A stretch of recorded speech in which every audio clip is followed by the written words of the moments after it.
Nginap di rumah temen malah nemuin banyak barang curian. Kita benar-benar nggak nyangka sejak malam itu kita nginap di rumah salah satu teman kita. Akhirnya kebongkar siapa yang selama ini suka mencuri di kosan. Memang sejak awal saat kita ngontrak rumah bareng, ada sekitar 5 orang dan banyak banget kejadian kehilangan barang. Mulai dari kompor gas, kipas angin, setrikaan, bahkan barang-barang nggak penting lainnya. Kayak misalnya helm juga bisa hilang. Bahkan nih paket yang baru aja datang dan belum sempat di unboxing, itu udah pada hilang. Pokoknya barang-barang yang kiranya masih berharga dan bisa dijual. Anehnya karena semua merasa kehilangan, kita nggak bisa nuduh satu sama lain, seolah-olah kita itu semua korban. Akhirnya entah kenapa kita curiga sama salah satu anak tetangga kita yang cowok, yang kebetulan dia itu pengangguran dan sering banget lewat dari depan rumah kontrakan kita. Dan kenapa bisa barang-barang itu pada hilang? Padahal kayak kipas angin, kompor gas itu kan besar banget. Semua barang-barang itu bakalan hilang kalau misalnya lagi libur kuliah dan saat kita semua lagi pulang kampung. Nah, setiap kali kita pulang kampung, teman yang aku bilang pencuri tadi selalu pulang belakangan karena alasan rumahnya lebih dekat sekitar 2 jam dari kontrakan kita nggak pernah curiga sama sekali sama dia, sampai akhirnya pas kita lagi liburan tipis-tipis ke tempat yang nggak jauh dari rumah dia sekitar 15 menitan, tiba-tiba kita kena musibah di mana salah satu motor teman aku itu bannya pecah. Kita nggak bisa melanjutkan perjalanan pulang, apalagi saat itu hujan deras. Akhirnya salah satu dari teman kita nyaranin gimana kalau kita nginep di rumah temanku yang dekat tadi dan besok paginya baru kita lanjut pulang. Awalnya teman aku ini keberatan, dia terus yakinin kita kalau hujannya tuh bakalan reda. Setelah itu kita baru cari tukang ban, tapi salah satu dari teman aku ini udah nggak sanggup. Dia minta tolong banget ke teman aku ini. Mungkin karena nggak mau kita curiga, akhirnya dia minta izin buat nelpon dulu ke rumahnya sebelum bawa kita ke sana. Ternyata saat itu dia lagi nelpon salah satu keluarganya buat nyimpan semua barang-barang kita yang dia ambil, jangan sampai ada yang kelihatan. Nah, pas kita sampai di rumahnya, kita belum ngelihat ada yang aneh, sampai akhirnya adiknya tiba-tiba masuk ke kamar, baru pulang dari rumah temennya dan dia nggak tahu kalau kita datang. Kita terkejut banget karena ternyata dia pakai helm salah satu teman aku yang udah lama banget hilang. Bahkan dia juga pakai tasnya temanku tadi. Padahal tas itu hilang barengan sama kompor sama kipas angin. Temanku yang pencuri tadi ini tiba-tiba terkejut banget ngelihat adiknya masuk. Dia pun mengalihkan perhatian kita. Bahkan dia seolah-olah marah karena adiknya masuk sembarangan ke kamar. Tapi kita udah terlanjur ngeliat. Akhirnya salah satu dari teman kita ini berani banget buat ngegeledah rumahnya dia, tapi secara diam-diam. Ternyata ada satu barang yang belum disimpan sama keluarganya. Salah satu dispenser teman aku, kan ciri-cirinya tuh pas banget, bahkan ada tanda spidolnya. Menurut kita itu nggak mungkin ketepatan. Itu pasti barang yang sama punya kita. Pas di rumah itu kita belum ngomong apa-apa ke teman kita tadi ini. Kita nunggu momen yang pas saat udah balik ke kontrakan. Disitulah kita beraniin buat nanya ke dia, minta kejujuran dia karena udah banyak bukti di mana barang-barang kita yang hilang ini ternyata dia yang ambil, bukannya anak tetangga tadi. Kita juga udah janjiin ke dia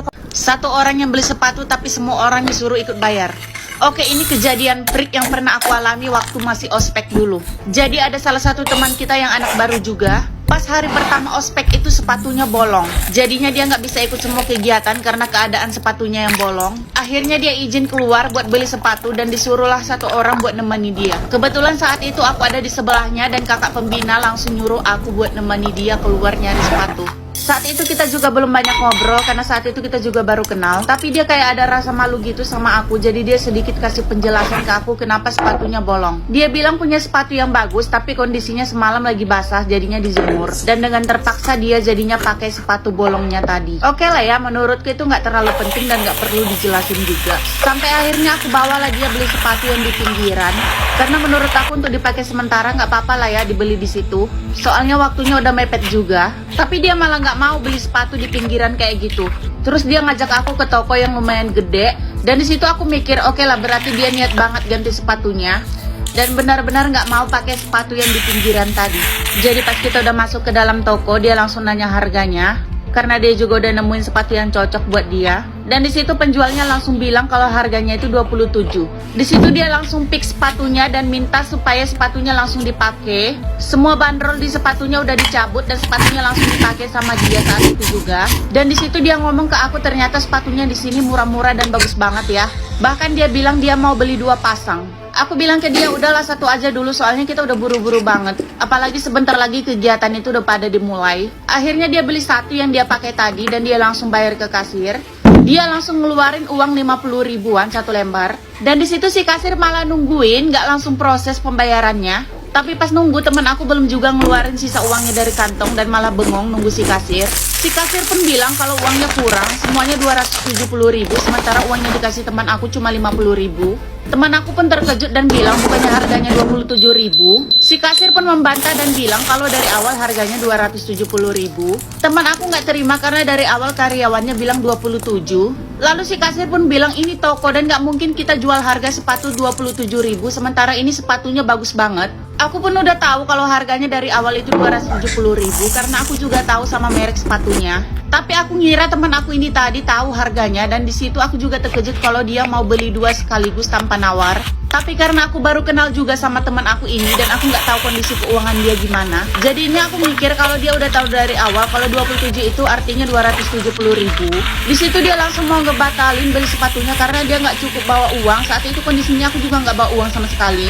Tapi si kasir menolak karena sepatunya udah dicabut bandrolnya dan dia pun ditahan gak boleh keluar dari toko. Akhirnya aku pun keluar cari bantuan dan langsung laporin ke kakak pembina. Dan kakak pembina pun memberi usulan kalau kita semua disuruh patungan buat ganti sepatu teman kita tadi. Semua orang pun patungan dan semuanya itu pada ngedumel. Bahkan salah satu di antara kita sampai ada yang bilang kalau udah tahu gak punya duit ngapain beli sepatu yang mahal. Kalian pernah nggak dilempar martabak sama gebetan gara-gara minta dibeliin donat buat orang tua di rumah? Ini kejadian tersadis yang dialami sama temanku. Cuman gara-gara minta dibeliin donat buat orang tuanya di rumah, dia ditinggalin sama gebetannya pas lagi jalan. Jadi temanku ini kenal sama gebetannya ini sekitar 2 bulanan lewat sosmed. Dan akhirnya mereka mutusin buat jalan. Nah sebenarnya awalnya jalan temanku ini udah mulai kesel sama gebetannya ini. Karena yang tadinya dia pengen diajak makan di mall atau di restoran gitu, dia malah dibawa makan pecel lele. Padahal dia udah minta sama gebetannya ini buat makannya itu di restoran aja. Tapi katanya gebetannya ini beralasan kalau dia lagi malas nyari-nyari restoran dan mending apa yang deket aja soalnya dia udah lapar. Di situ teman aku bilang kalau dia nggak makan karena udah terlanjur kesel sama gebetannya ini, cuman ngajak makan pecel lele doang. Nah tadi kan si cowok pamit sama mamanya temanku ini. Ternyata mamanya ngechat ke temanku ini kalau pulang nanti bawain donat Jeko. Di situ temanku langsung ngasih kode ke gebetannya. Akhirnya dia ngomong ke gebetannya ini, enaknya bawa apa ya buat orang rumah. Akhirnya si gebetannya ini langsung peka dan malah singgah ke martabak yang di pinggir jalan. Terus dia langsung nanya ke temanku ini mamanya suka rasa apa. Karena udah kesel temanku ini langsung bilang terserah dengan mukanya yang udah kelihatan banget masem. Tapi si gebetannya ini gak nyadar kalau temanku ini gak suka kalau dibeliin martabak. Nah pas selesai beli martabak tadi, temanku ini akhirnya beraniin diri buat ngomong gimana kalau bawain donat Jeko buat orang rumah. Soalnya orang rumah dia itu pengennya donat Jeko bukan martabak. Di situ gebetannya langsung nanya terus martabaknya nanti dikemanain. Temanku pun langsung jawab terserah aja kalau mau kamu bawa pulang juga nggak apa-apa. Ternyata di situ gebetannya sakit hati.